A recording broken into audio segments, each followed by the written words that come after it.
A massive tower pierced the night, humming with eerie magic. Inside, Verdun writhed against restraints, breath ragged. "Don't you dare lose consciousness," came a cold voice. A stimulant surged through him. He screamed. 461 seconds. Longer than last time, an observer noted. "He's a marvel." Mags murmured. Suppressed monocircuit. A new stimulant was prepared. A towering figure entered, the Empire's strongest. Even the cruel fell silent. Verdun, blooded and fading, wondered why. Why him? Why the suffering? Power surged again. Verdun begged them to stop. No one listened. Annoyed, the Tower Master left. "Tell me when it's over." Verdun wept inside. The tower he once admired was now his grave. A sneering mage mocked him. No magic. No power. Just a smart little rat. Verdun stared at the insect. The mage noticed. "What are you looking at?" He crushed the insect in a rage. "Incompetence. Secure the lab."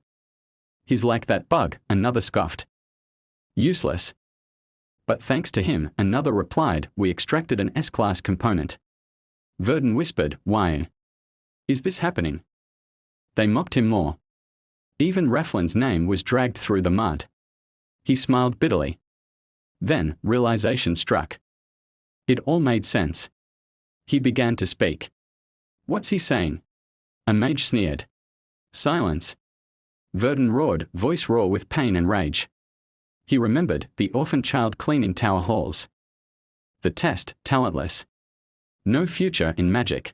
But he'd stuttered anyway. Secretly. Tirelessly, he rose to researcher. Developed a theory on multidimensional communication. Lockard stole it. He reported it. The tower head was stunned. But the Tower Master ended it all. "In 2 days, bring him to my lab." From then on, experiments. Torture. Nightmares. He tried to flee. They threatened Raflin. Now, broken, he remembered her. Their pinky promise. "We'll become great mags." If only. No. It wasn't over. A voice, deep and ancient, spoke within him. "You must survive. Rebuild. Seek vengeance." Rewriting his magic circuit. Destroying his body for rebirth. He looked at the moon. "It's not over." He triggered the theory. The restraints broke. Mag screamed. Verdun stood, glowing with power. Sky Challenge, Phase 1. The insect twitched. He was free. The long night passed. Dawn broke, the day of his plan. The cell door opened with a humiliating order. "Clean the alchemy lab." Another mage mocked him. "Don't slack off, not with the festival approaching." Verdun replied calmly, his voice low, then walked away. Alone, he entered the lab. "Cleaning alone?" A voice startled him. Raflin stood there, smiling. "Why are you here?" Verdun asked. "To say goodbye," she replied, "before I leave for Venti." Verdun remembered Venti, the magical city, a privilege for exceptional talents. He calmly congratulated her, wished her luck. Raflin hesitated. She extended her hand. "My offer still stands. Come to Venti with me." She tried to convince him. New opportunities. But Verdun remained silent, conflicted. Raflin flushed, embarrassed. I just wanted someone to talk to." Verdun gently apologized. "I'll stay here." Her face fell, sad and disappointed. As she left, she promised letters. Verdun watched her go, a pang of sorrow in his chest. She has no idea. He felt a bitter relief that she wouldn't be involved in his plan. He was grateful for that much. The magical festival began. The high-ranking mages gone, only the lower-ranked remaining. Verdun moved like a shadow, taking advantage of the distractions. He knocked on the treasure room door, identifying himself. "Why so late?" the guard grumbled. "Tower Master's orders. To clean the storage." Verdun lied. The guards scolded him for his tardiness and lack of permission, but allowed him in with a stern warning against trouble. Verdun entered quietly. He placed his hand on a magical artifact, activating a sound-blocking device. His plan began. He walked steadily toward his objective. Powerful magic hummed before him. The critical phase. He focused on the second circle staff, a powerful artifact allowing 3 simultaneous spells and temporary activation of latent talents. Its cost was immense. To get it, he had to disable its protective magic circle, a 7th-level ward designed by the Tower Master himself. 7 years. 7 years he'd studied how to destroy that very magic circle. With every ounce of his strength, every shred of his determination, he struck. The magic circle shattered. Reckoning and rebirth. Meanwhile, in the tower's power source chamber, mages complained about their bad luck, stuck working during the festival. One grumbled about being overlooked for promotion. Suddenly, Verdun entered. "More drinks," they ordered, oblivious. They chatted about how hard it was to become Tower Master, mocking the system. One joked about serving free drinks if the other ever became Tower Master. The other, taking it seriously, vowed to hold him to that promise. Then the second circle staff appeared in Verdun's hand. The mages froze in shock. Verdun slashed a throat. "What are you doing?" The remaining mage screamed in disbelief. Verdun advanced, staff held high, terrifying and confusing the mage. "Are you insane?" "Expected reactions," Verdun calmly replied. The mage roared, "You weakling! How dare you attack a real mage?" He cast a powerful 3rd-tier spell, Tidal Wave, challenging Verdun to survive. "A 3rd-tier spell?" Verdun mused, unfazed. He countered with Earth Spear, effortlessly shattering the attack. The mage's eyes widened, disbelief twisting his face. He never expected Verdun to use magic. He collapsed, screaming in agony. "How could you, a level 1, use such power?" Verdun's reply was chillingly sarcastic. "Surprised, as if someone like me could never use magic." His voice hardened. "This is what happens when people are underestimated. Both you and this entire tower." He stepped forward, finally seeing the tower's magical heart, a massive, glowing core connected to a complex magic circle, the culmination of his 7-year plan. If I failed to use this energy, he didn't know what would happen. Mysterious glowing magic circles appeared on his back, preparing to unleash a spell that defied the laws of the sky. "If I don't try now, I'll never know." He plunged the staff into the ground, immense power surging. A giant magic circle enveloped him. "Sky Challenge!" Verdun roared as he cast body reconstruction. Energy erupted, a blinding light visible from the tower's peak. A massive beam of light shot into the sky. Travelers in a distant carriage noticed it. The Tower Master, furious, realized the explosion came from his own power source. "Someone broke into my tower!" Buildings crumbled around the explosion site.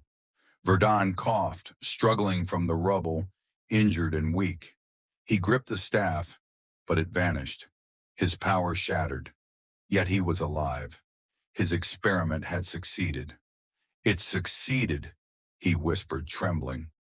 A strange, powerful energy rushed toward him.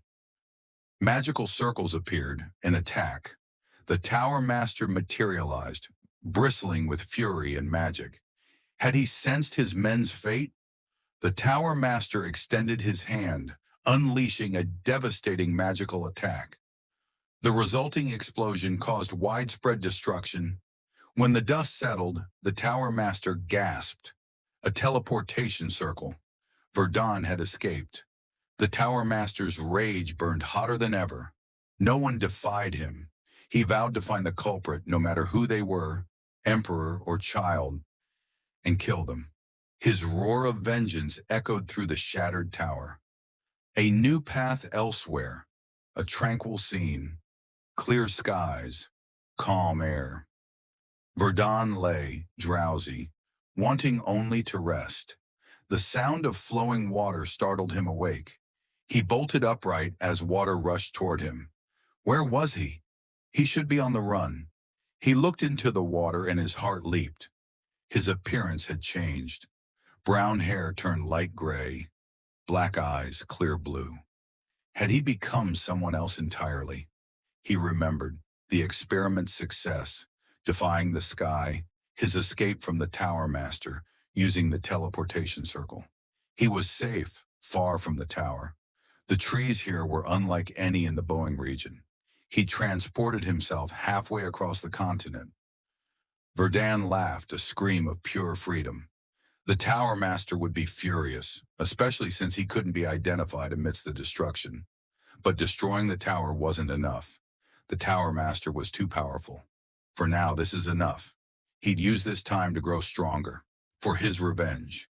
He would destroy everything the Tower Master had built, immortalize his own name as a true mage.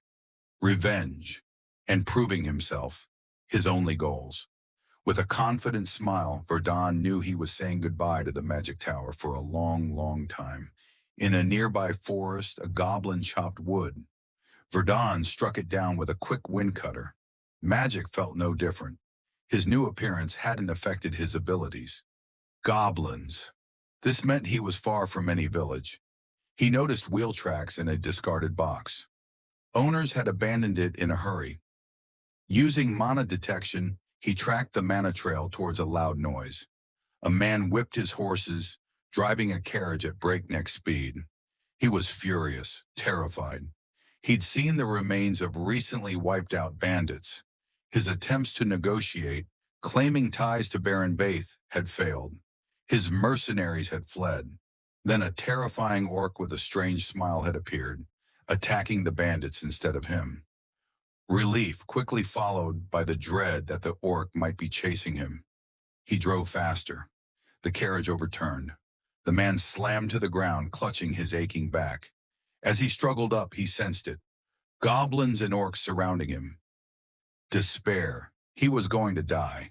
Then high earthen walls rose, shielding him. Verdun, now atop the wall, muttered, "Forgot to leave an opening for air." The monster snarled, turning toward him. Verdun decided to clear the area before the man suffocated. His first real battle since his transformation, not counting the goblin. A massive orc roared, charging. Verdun met it with excitement, a perfect chance to test his new abilities. Flames erupted through the trees as Verdun cast multiple fire arrows, burning the monsters. A furious beast charged him. Verdun stood confidently on a hill, ready. He launched a dual attack, multiple fire arrows and strong wind. The dual casting technique empowered his blazing flame arrow. It struck hard, a massive explosion wiping out most of the monsters. Screams of agony, scattered bodies. Verdun was astonished. He who couldn't defeat a single goblin before, now commanded such power. No monsters left. He remembered the man. He rushed to free him. A surviving monster ambushed him from behind. Verdun reacted instantly, shocked it was still alive. He finished it with a swift wind cutter. The threat gone, he relaxed, a smile touching his lips. Nothing to worry about. Asher, the Mage. A carriage rolled quietly away. Inside, Mr. Conrad overflowed with gratitude. "I'll never forget this day. I wouldn't have survived without you." "Focus on the road," Verdun urged, "or we'll flip again." Conrad chattered endlessly, asking about Verdun's injuries. Verdun, though annoyed by the incessant talking, admitted the fight had been dangerous and surprised by the monster's resilience. "Are bandit attacks common here?" Verdun asked. "First time," Conrad replied. He explained the forest was Baron Witt's land, and the Baron, a childhood friend, had assured him it was safe. Verdun reflected in the carriage. He'd hired cheap mercenaries, the kind he usually avoided. His teleportation had worked, though he doubted it. He needed to hide, stay off the Bohemian Tower's radar. "Can you hear me?" Conrad asked. Verdun realized he hadn't given a name. He decided to shed Verdun until he was strong enough to face the Tower Master. "My name is Asher," he said. The carriage arrived at Baron Witt's castle. Baron Witt welcomed his friend, noting Conrad looked worse than last time. Conrad laughed sheepishly, blaming it on running from an orc. The Baron confirmed Conrad was unharmed, thanking Asher, the young mage who'd saved him. He offered Asher hospitality. Asher thanked Baron Witt for clothes, food, and rest. Baron Witt, Witt Hen Lord, ruler of the barony, welcomed him with a warm smile. At dinner, Asher complimented the food. The Baron offered a reward, 1,000,000 gold coins, then a new mission with generous compensation. Asher, seeing an opportunity to earn money and improve his combat magic, asked for details. A few days ago in the southern forest, hanging corpses were found, a nearby village completely destroyed. The Baron wanted it resolved before the departure of the Absolute. Asher felt this was repayment for the Baron's hospitality. Asher asked about a mage among the bandits and when the mission would begin. The Baron smiled confidently. 4 days. 4 days later, Knight Enoch, the mission leader, introduced himself. Asher met the team, including an enthusiastic young man named Barrick. Asher introduced himself, pleased to meet them. He hadn't expected saving someone to lead to a dangerous bandit mission. "Is this everyone?" Asher asked Enoch. "A group of adventurers," Enoch replied, drawn by rumors of strange orc sightings. The large reward had even attracted gold-ranked adventurers, who rivaled regular knights with their internal energy and enhanced weapons. The team, including 3 knights, advanced cautiously into the forest. Verdun's presence was crucial for a mage. Enoch confirmed they'd rely on Asher to confront any enemy mages, as long-range attacks would cripple the knights. "Hope there isn't one," Enoch mumbled. Asher gave a calm, almost mischievous smile. "That would be unfortunate." The team stopped abruptly. Asher detected a magic circle. He stepped forward and cast a spell. A massive, previously invisible magic circle became visible, shocking everyone. "The first was an illusion," Asher explained. "This is an alarm." He told everyone to step back as he completed the dispelling. With force, he dispelled the circle entirely. The adventurers and knights were astonished. How could he destroy such a complex circle so easily? Enoch surmised Asher was at least a second-tier mage.